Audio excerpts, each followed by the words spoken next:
संसार एक प्रयोगशाला है जहां आत्मा को खुद को अनुभव करना है। जब आत्मा परमात्मा के साथ होती है तब वह सिर्फ अस्तित्व में होती है, परंतु जब आत्मा संसार में आती है तब वह अपने अस्तित्व का अनुभव करती है।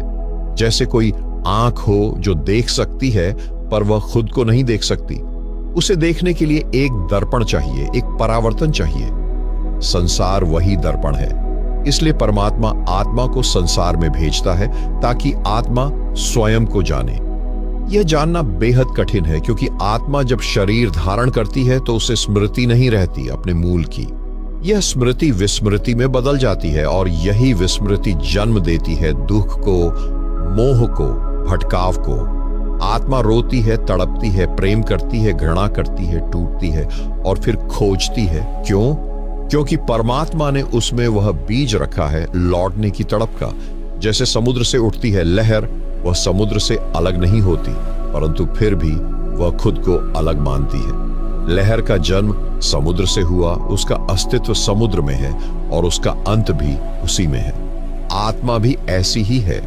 वह परमात्मा से उठती है कुछ क्षणों के लिए यह भ्रम लेकर कि वह स्वतंत्र है, और फिर संसार में अपने होने का अनुभव करके लौट जाती है। पर यह क्षण जो आत्मा के लिए होता है, हमारे लिए वह कई जन्मों का सिलसिला बन जाता है। योगानंद कहते हैं, आत्मा को संसार में भेजा जाता है क्योंकि परमात्मा अनुभव करना चाहता है स्वयं को, पर अनेक रूपों में।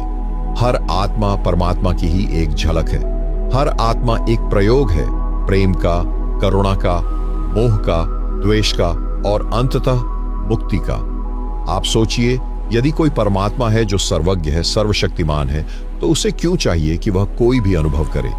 क्यों वह आत्मा को भेजता है शोषण के बीच, मृत्यु के भय में, दुख और पीड़ा के संसार में? क्योंकि अनुभव और ज्ञान में अंतर है। ज्ञान तो एकत्र किया जा सकता है, परंतु अनुभव वह तो भीतर से गुजरता है। परमात्मा के लिए ज्ञान कोई कठिन बात नहीं है, वह तो सब जानता है, पर वह चाहता है कि वह स्वयं को अनुभव करे।